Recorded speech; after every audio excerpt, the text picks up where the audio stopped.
What's up, guys? Today we're taking a look at the Susanoo from Gundam 00 Season 2. One of the final incarnations of old Mr. Bushido himself. This mobile suit is the fastest with the strongest sword, so he says. It's got the Tau GN drives. Very cool. I really fell in love with this kit at first when I was playing SD Gundam G Generation Cross Rays. And from there, it was just a matter of time until this bad boy got restocked. It's here. Let's get into it.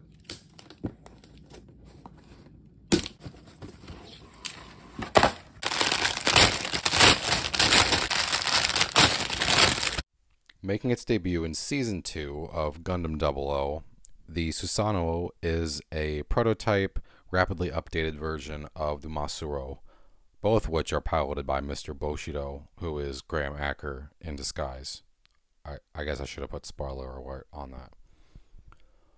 The last known weapon of the Susanoo that was carried over from the Masuro is the ring-shaped beam chakram that gets fired between its head antennas.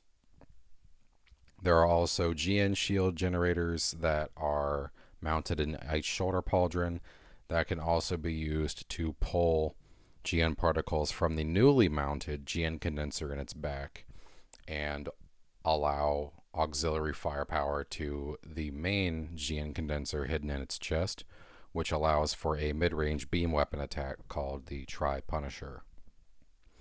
And an homage to the late Daryl from the previous Flag Fighter squad, inside of that samurai design cued helm, there is actually the head of the flag unit that Daryl used to pilot, which is a nice homage to him. I know he cared deeply about his compatriots. The Susanoo did elect to move away from the beam weapons that the Masuro had and move into more reinforced physical metal blades. These were likely a nod to keep up with the Exia's reinforced blade that could seemingly cut through anything. Also on the back we have those Tau GN drives on the waist binders, and those are actually extra close combat claws. You can see it opening up there to stab at the opponent.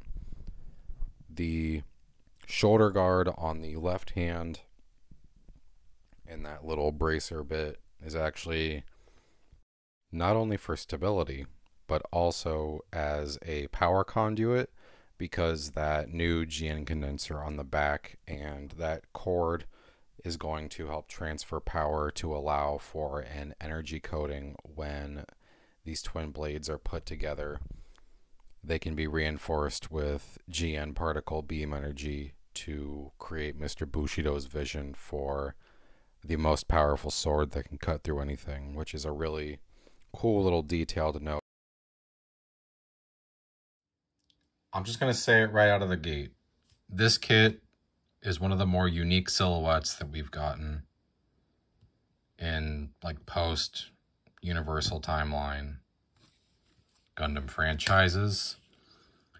This kit it's got some flimsiness to it. The legs, you can bend them, but because there's no side skirting, it does allow you to really get these legs like up here.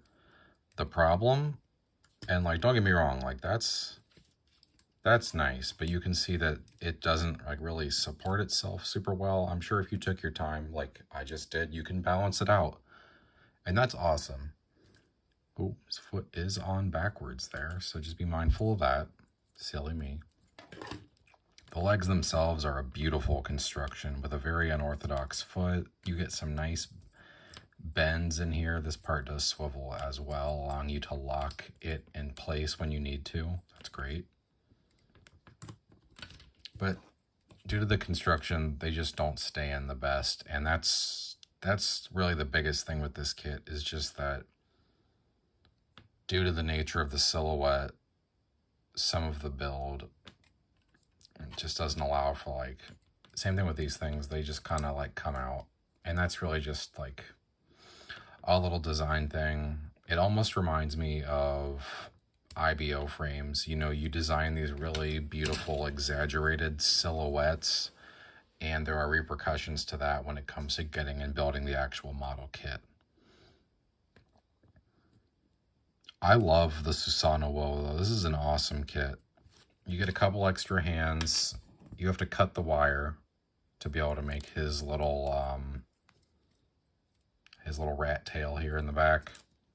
It looks just stunning. I love all the samurai design cues and all the little pieces and bits. It's also a very easy build, so this isn't anything that's going to be like daunting or wild. And I have a lot of plans for my particular model here. I want to do a custom little build for it, which I'll make another video about. Another nice thing in terms of accessibility is that it comes with its own base, which I didn't build because I always just use my clear action base, but it does come with its own action base that's going to have universal pegs you can use on other model kits as well. So if you don't have any action bases, or you get this at a place where you can't get other action bases, well, we've got you covered. Speaking of gotten you covered, if this little guy or any other 00 kit interests you, head on over to leapingpandahobbies.com. leapingpandahobbies.com, where you can use my promo code EGGHEAD and get yourself 10% off your entire order, whether you want some samurai looking dudes, something safer like a gym, or maybe something completely outside of your normal comfort zone. Leaping Panda Hobbies has you covered with a plethora of different model kits for everybody.